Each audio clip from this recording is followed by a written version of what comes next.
नमस्कार दोस्तों, BPSC TRE 4 जो लोग तैयारियां कर रहे हैं, मेरा टारगेट है कि उनको 100 प्रैक्टिस सेट एग्जाम तक 100 plus practice set provide कराऊं।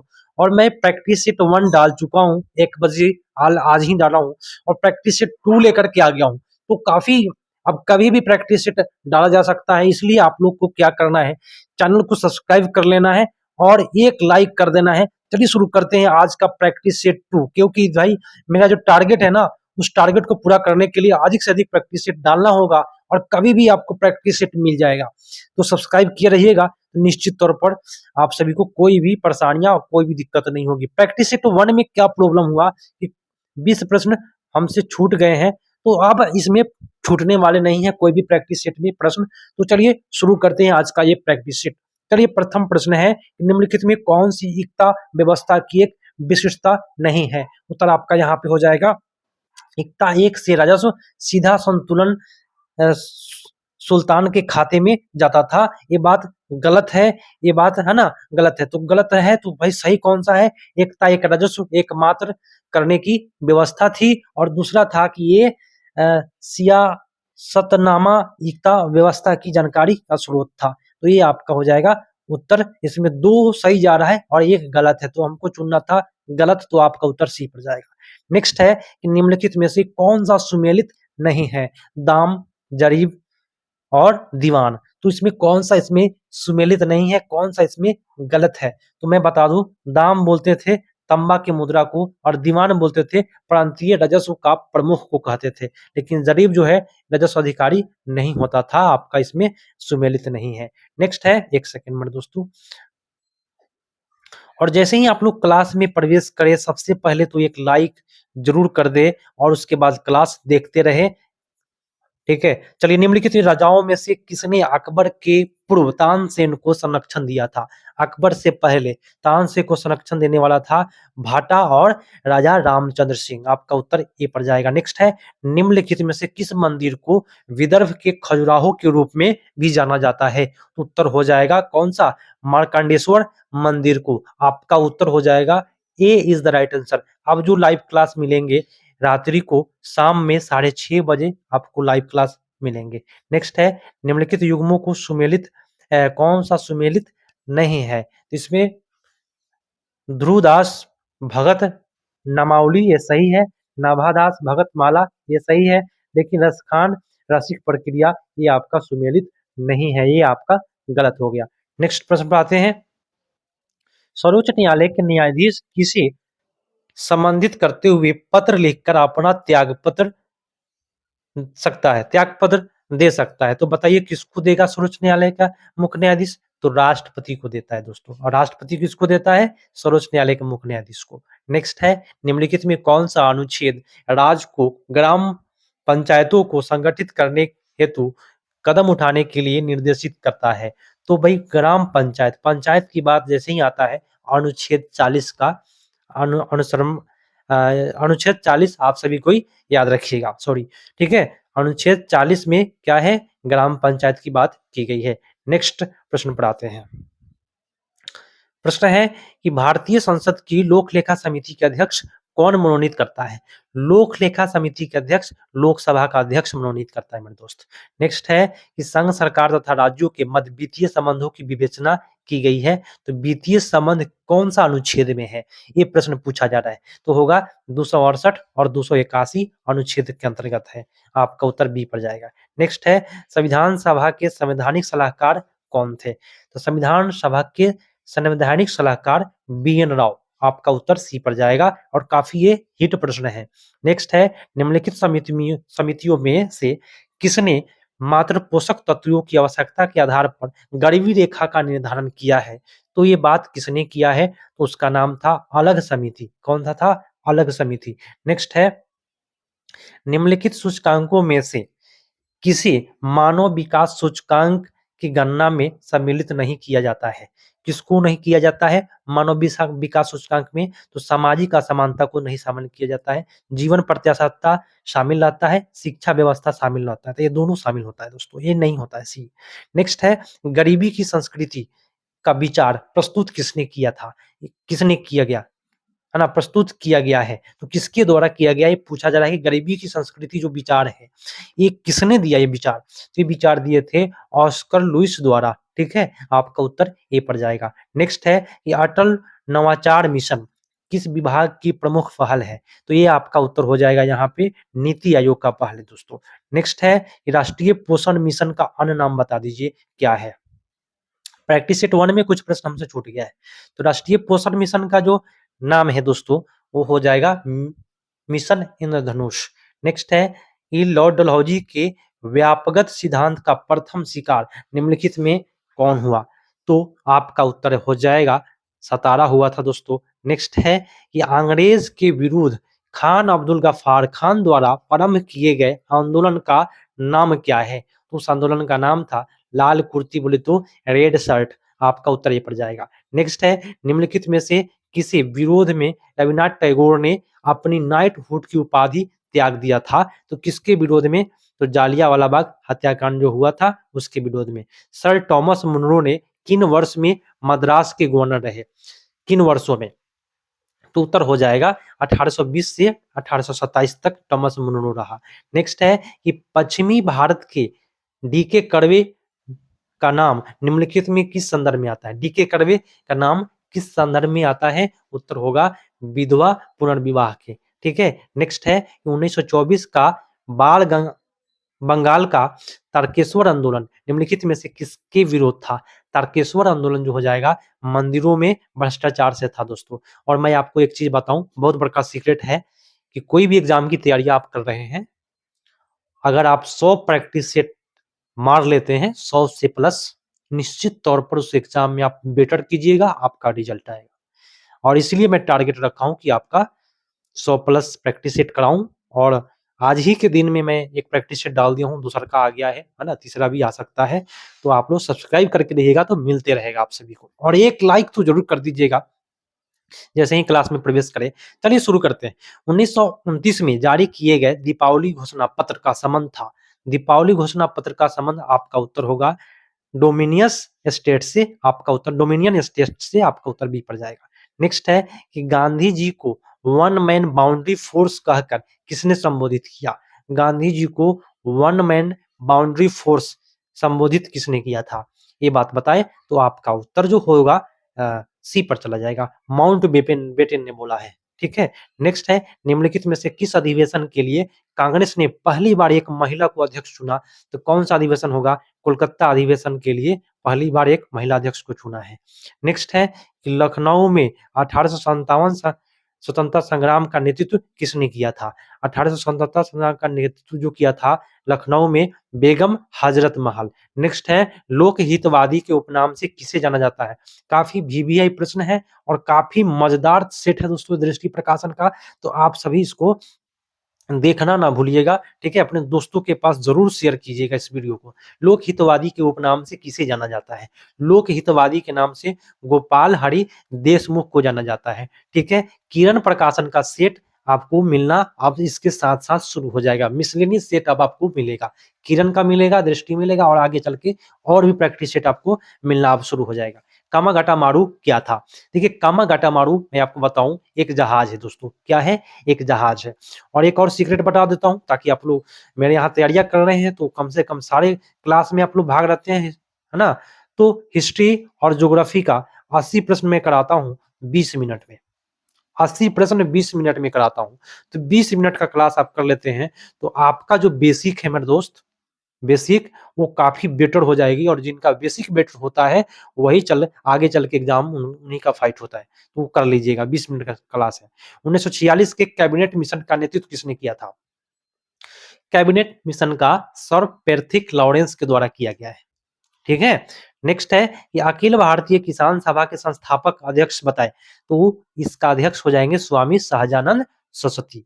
Next है 1936 में हुआ था। नेक्स्ट है कि ब्रिटिश ईस्ट इंडिया कंपनी ने चाय के व्यापारिक अधिकारी को खो दिया। किस अधिकारी को खो दिया? उसका नाम था 1833 के चार्टर एक्ट, ठीक है।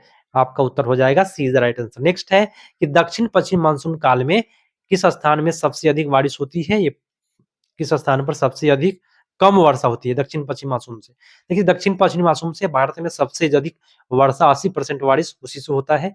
तो सबसे कम जो होता है वो चेन्नई में होता है दोस्तों।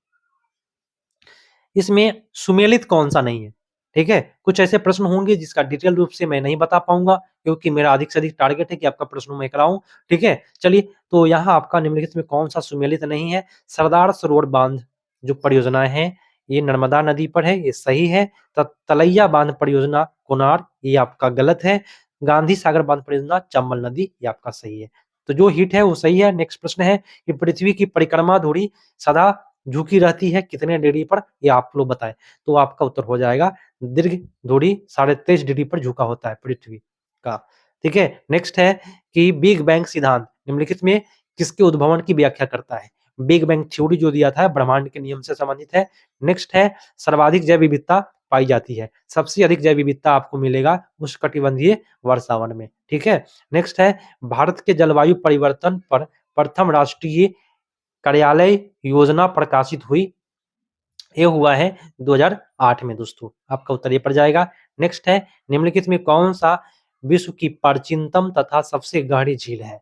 तो ये आपका उत्तर होगा विक्टोरिया झील, है ना। विश्व का सबसे पुराना और प्राचीनतम, सॉरी, थोड़ा सा मिस्टेक हुआ हमसे, बैकाल, गहरा पूछ रहा ना, गहरा मैंने उसका नाम ही काफी अजीब है।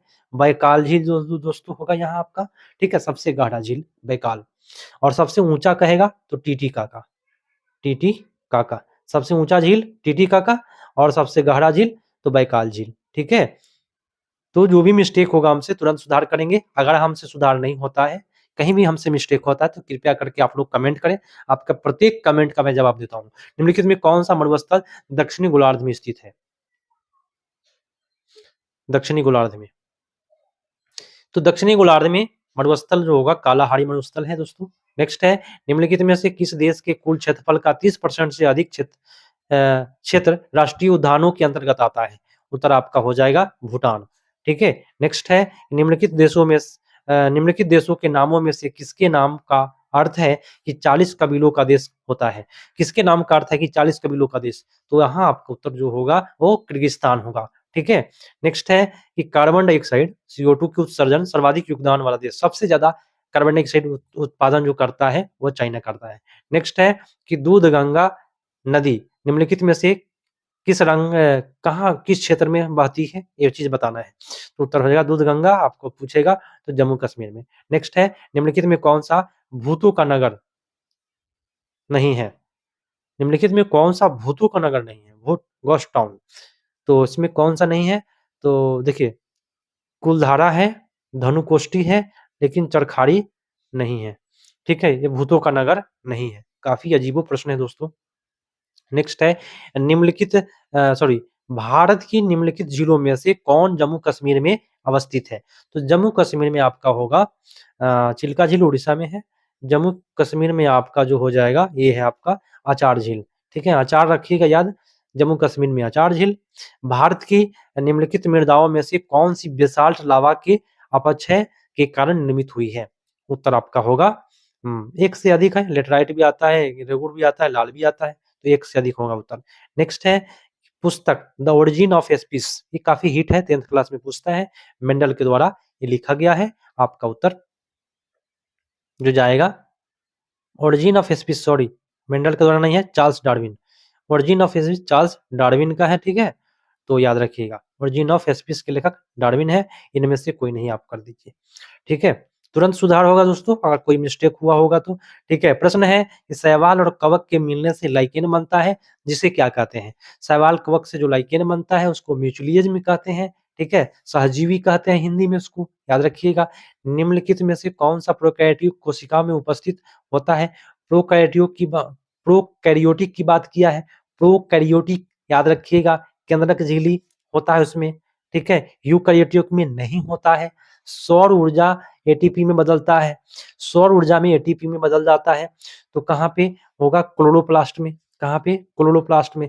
प्रकाश संश्लेषण का उपोत्पाद है, प्रकाश संश्लेषण का उपोत्पाद है, ऑक्सीजन गैस निकलता है, ठीक है। हड्डियों की पढ़ाई विज्ञान की शाखा के अंदर किस विज्ञान के अंतर्गत आता है? तो ऑस्टियोलॉजी, हड्डियों का विज्ञान। निम्नलिखित में से सवाल है, कौन सा सवाल है? अ, सभी जीवाणु हैं दोस्तों, बैक्टीरिया, जीवाणु, पैरामीशियम है, इसमें से कोई भी सवाल नहीं दोस्तों, ठीक है। नेक्स्ट है कि मनुष्य के शरीर के किस अंग में लिम्फोसाइट का निर्माण होता है? लिम्फोसाइट का निर्माण आपका होगा अस्थि मज्जा में, ठीक है, उत्तर बी पर जाएगा। निम्नलिखित में से किस हार्मोन में आयोडीन मिली होती है? तो आयोडीन जो मिला होता है वह थायरॉक्सिन में मिला होता है, सी होगा आपका उत्तर। एड्स किसके कारण होता है? तो एड्स जो होता है वह वायरस के कारण होता है, ठीक है। एड्स वायरस के कारण होता है, इनमें से कोई नहीं, ठीक है। चलिए अगला है, दाब का सही मात्रक बताइए। तो दाब का सही मात्रक पास्कल होता है। क्या होता है? पास्कल। और इसका जो होता है न्यूटन प्रति सॉरी न्यूटन प्रति मीटर स्क्वायर। क्या होता है? न्यूटन प्रति मीटर स्क्वायर। पास्कल को ही क्या कहते हैं? न्यूटन प्रति मीटर स्क्वायर। तो या पास्कल दे या न्यूटन प्रति मीटर स्क्वायर दे, दोनों सही है, दोनों एक ही चीज है, ठीक है। नेक्स्ट है, सूर्य का प्रकाश पृथ्वी पर कब पहुंचता है, कितने दिन लगता है? तो आपका उत्तर हो जाएगा 8 मिनट लगता है दोस्तों। नेक्स्ट है कि निम्नलिखित में कौन सा अदिश राशि है? देखिए अदिश राशि जिसमें व रहे, ठीक है, वो सदिश होता है अधिकांशतः। तो वेग सदिश है, बल सदिश है, और दाब क्या है? दाब एक अदिश राशि है, उत्तर आपका बी पर जाएगा। नेक्स्ट है, निम्नलिखित में से किस राशि का मात्रक नहीं है? देखिए विकृति का कोई मात्रक नहीं होता है, बल का मात्रक न्यूटन होता है, लेकिन विकृति का मात्रक नहीं होता है कोई भी, ठीक है, मात्रक विहीन होता है। नेक्स्ट है, वायु में ध्वनि तरंग होती है। तो वायु में ध्वनि तरंग क्या होता है? अनुदैर्घ्य होता है, याद रखिएगा। अब प्रकाश की बात करेगा तो अनुप्रस्थ मारिएगा प्रकाश, और ध्वनि कहेगा तो अनुदैर्घ्य मारिएगा, ठीक है। क्लियर करते चलिएगा। चंपारण सत्याग्रह के दौरान किसने बिहार में गांधी जी का जान बचाया था? तो बतक मियाँ, याद रखिएगा, गांधी जी का जान बचाने वाला काम बतक मियाँ किए हैं। काफी हिट प्रश्न है और टीआरई 1 में पूछा हुआ था, याद रखिएगा। असहयोग आंदोलन के दौरान किसने बिहार में किसानों की अगुवाई की? तो उत्तर होगा स्वामी विद्यानंद, बिहार में स्वामी विद्यानंद, ठीक है। स्वराज दल की स्थापना बिहार में किसने की? स्वराज दल की स्थापना श्री कृष्ण सिंह के द्वारा हुआ है बिहार में, ठीक है, ये भी हिट प्रश्न है।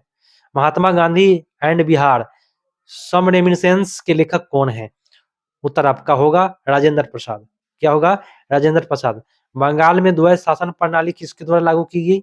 द्वैध शासन प्रणाली लॉर्ड रॉबर्ट क्लाइव के द्वारा, ठीक है। लेप्चा जनजाति बता दीजिए कहाँ का है? काफी हिट प्रश्न है, सिक्किम का है दोस्तों। लेप्चा कहाँ का है? सिक्किम का है। नेक्स्ट प्रश्न पाते हैं, पटना कहाँ की राजधानी है? तो भाई बिहार की है भाई, इतना हिट प्रश्न है और इतना सभी को जानकार सभी के पास है। चलिए बिहार के बड़े भाई को क्या कहते हैं? सॉरी पिता के बड़े भाई को, ये यहाँ पे रीजनिंग पूछ दिया दोस्तों। तो पिता के बड़े भाई को हम लोग चाचा कहते हैं, ठीक है। ताऊ, ताऊ मार दीजिए। सौर परिवार का सबसे छोटा ग्रह बुध हो जाएगा, ठीक है। और सबसे चमकीला पूछेगा शुक्र हो जाएगा, नीला ग्रह पूछेगा पृथ्वी हो जाएगा। चलिए अगला है कि अपने शिकार को जीभ से पकड़ने का वाला जीव बता दीजिए। तो जीभ से पकड़ने वाला जीव हो जाएगा सांप हो जाएगा। इसमें से सोन और गंगा नदी के संगम बिहार के किस जिला में स्थित है? पटना में है। दामोदर, कोयला और स्वर्ण रेखा नदियां निम्नलिखित में से किससे निकलती है?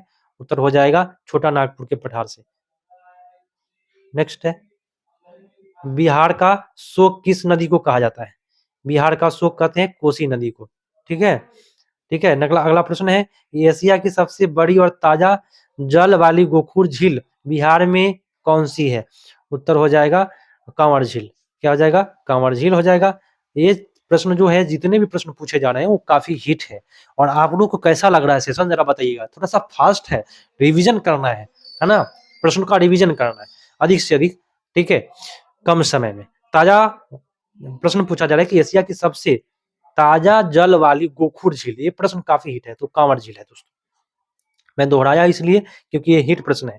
बिहार के किस जिला में तिल्हाड़ कुंड जलप्रपात अवस्थित है? ये भी हिट प्रश्न है दोस्तों, तिल्हाड़ कुंड, ठीक है, कैमूर में मिलेगा आपको तिल्हाड़ कुंड। नेक्स्ट प्रश्न आते हैं, आप सभी से रिक्वेस्ट है कि आप सभी अभी तक लाइक नहीं किए हैं, कर दीजिए। 75% ऐसे हैं स्टूडेंट जो वीडियो देखते हैं लेकिन सब्सक्राइब नहीं करते हैं। कृपया करके 75% भी सहयोग कर दीजिए और सब्सक्राइब जरूर कर लीजिए। डॉल्फिन डे मनाया जाता है? काफी हिट प्रश्न है। डॉल्फिन डे काफी हिट प्रश्न है दोस्तों। 5 अक्टूबर राष्ट्रीय जलीय जीव घोषित किया गया है उसको। ठीक है, गोवा विधानसभा सदस्यों का सीट बताना है, संख्या बताना है। तो चलिए गोवा का मैं आप सभी को बता दूं। इसमें कौन सा सुमेलित नहीं है, सॉरी, इसमें पूछ रहा है कि कौन सा सुमेलित नहीं है। देखिए गोवा का 40 है, ये सही है। उत्तराखंड का 70 है, सही है। मणिपुर का 62 है, ये गलत है। ठीक है, तो उत्तर आपका सी पर जाएगा। नेक्स्ट है, वैज्ञानिक अनुसंधान के लिए जीडी बिरला पुरस्कार जीतने वाली पहली महिला वैज्ञानिक कौन है? जीडी बिरला पुरस्कार आदिति सेन डे। ठीक है, याद रखिएगा। नेक्स्ट है 2024 के world press photo of the year पुरस्कार किसने जीता? तो ये जीतने का काम मोहम्मद सलेम ने किया है। करंट अफेयर्स है जो प्रैक्टिस सेट 1 में हमसे छूट गया है और इसमें मैं अब नहीं छोड़ूंगा क्योंकि उस समय में ध्यान नहीं था। चलिए, निम्नलिखित में से किस खिलाड़ी ने 2024 फीफा सर्वश्रेष्ठ पुरस्कार खिलाड़ी का पुरस्कार जीता है? उत्तर आपका होगा लियोन मेसी। नेक्स्ट है, मिस वर्ल्ड 2024 का खिताब जीता है मिस वर्ल्ड 24 का क्रिस्टीना प्रिसजोकोवा। ठीक है, आपका उत्तर हो जाएगा सी पर। नेक्स्ट है 2024 का पुलित्जर पुरस्कार किसने जीता है? वस्तुकला का नोबेल पुरस्कार कहा जाता है इसको, पुलित्जर पुरस्कार को। तो रेकेन यामामोटो। ठीक है, याद रखिएगा, काफी हिट प्रश्न है। नेक्स्ट प्रश्न, 69वें फिल्म पुरस्कार 2024 में लाइफ टाइम अचीवमेंट पुरस्कार से किसे सम्मानित किया गया? तो इसको डेविड धवन को सम्मानित किया गया है। नेक्स्ट है कि किस राज्य के पूर्व मुख्यमंत्री श्री कर्पूरी ठाकुर को मरणोपरांत भारत रत्न से सम्मानित किया गया? उत्तर होगा बिहार में दोस्तों।